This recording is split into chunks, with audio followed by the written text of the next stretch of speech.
Hola, ¿cómo están? Bueno, yo voy a estar a cargo del próximo encuentro del seminario taller, así que preparé unas diapositivas para explicar un poco la pronunciación del latín eclesiástico que nos va a servir para el ejercicio de lectura del Pater Noster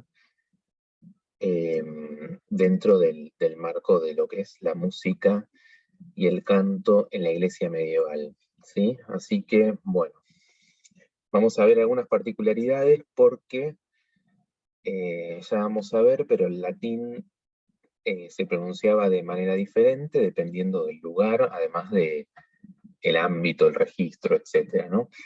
Y bueno, la iglesia tomó como propia la pronunciación de que, digamos, que evolucionó en la península itálica, ¿sí? Así que vamos a ver. Por un lado tenemos las vocales que son iguales que en español, las pronunciamos iguales.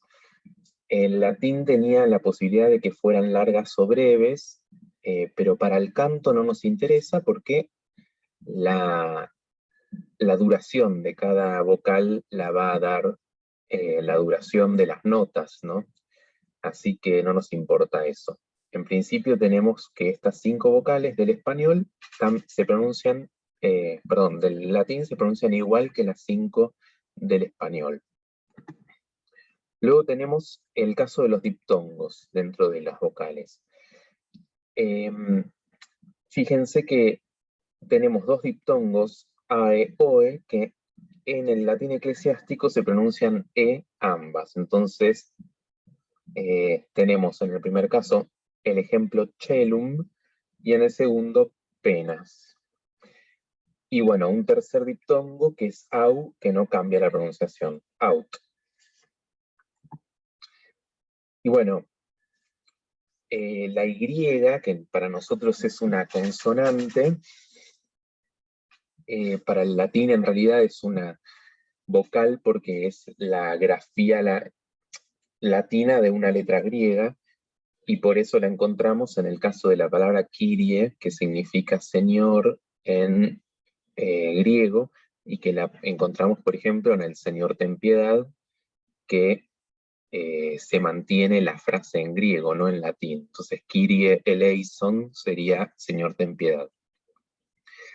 En este caso, podemos optar por pronunciarla de dos maneras, o como una I directamente, Kyrie, que es la mayoría lo pronuncia así, porque sería una latinización de la vocal griega, pero también la podemos pronunciar como era en griego, que, bueno, para acercárselos a las lenguas modernas, es como una U francesa, es decir, Kyrie. Cualquiera de las dos está bien. Bueno, empezamos con las consonantes. Si alguno de ustedes no sabe latín, pero sabe italiano, este caso, bueno, las consonantes van a ser similares a lo que pasa en el italiano. Así que la C, cuando está seguida de E o de I, la pronunciamos ch. En el ejemplo que tenemos ahí, sanctificetur. En el caso de que esté seguida por A, O, U, es como en español, como la C en español, sicut, por ejemplo, es una K. Y en el caso de que sea una CH, es lo mismo. Entonces, no decimos charitas, sino caritas. En el caso de la G, es parecido a lo que sucede con la C, o sea que cuando están, dependiendo de la vocal que tenga después, se pronuncia diferente. Entonces, si tenemos E o I, la pronunciamos como una G italiana, es decir, Regina. Es importante, nosotros tendemos a pronunciarlo, por cómo pronunciamos nosotros ese tipo de consonantes, a decir Regina, pero la pronunciación correcta sería Regina. La G después de A o U o cualquier consonante se pronuncia G, acá en la garganta, entonces gratia. Perdón, gracia, ya vamos a ver por qué. Em,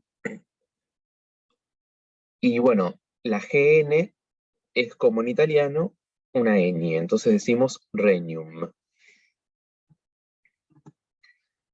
La J es una consonante por posición, pero en la pronunciación es como una I. Entonces, si vemos eso escrito, lo que está en el ejemplo, pronunciamos Iesu. ¿Mm? Luego podemos encontrar la PH en palabras que provienen del griego y que la vamos a pronunciar igual que la F.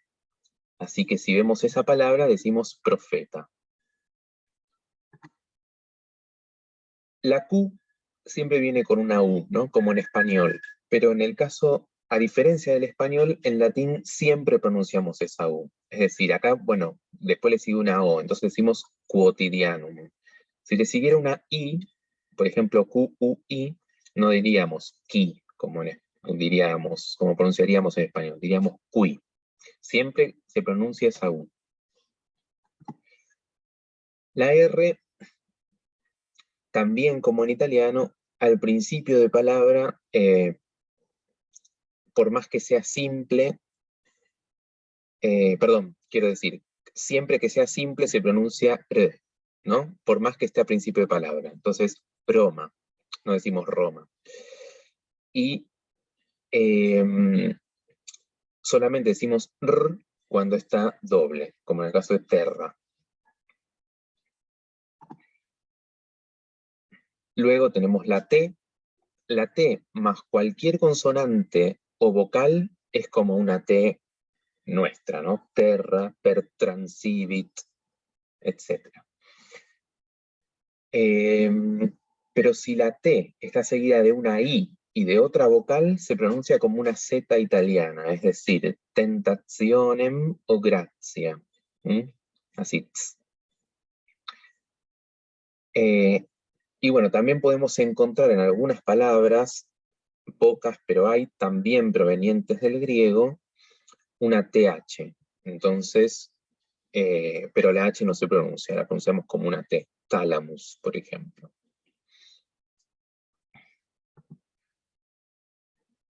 Luego tenemos la V corta, que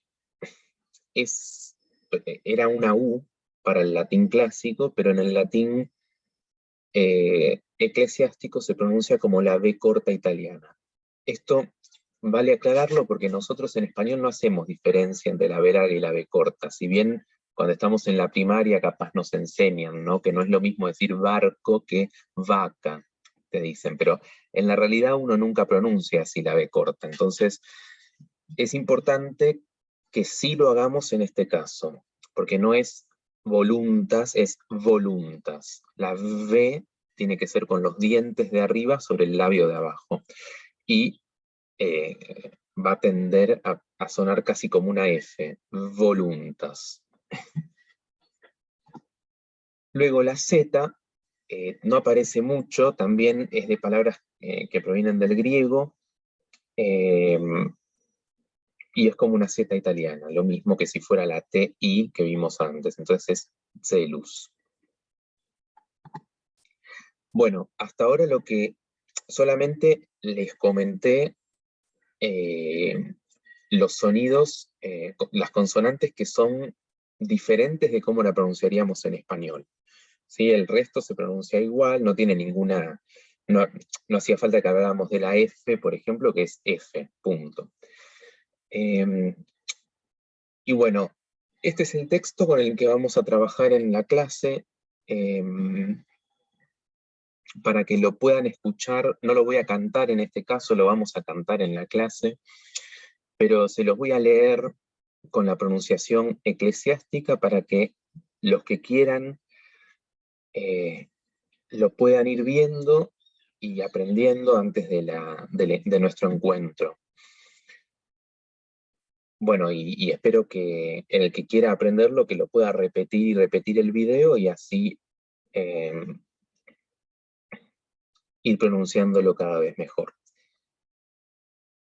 Pater noster, qui es in celis, sanctificetur nomen tuum, adveniat regnum tuum, fiat voluntas tua, sicut in cielo et in terra.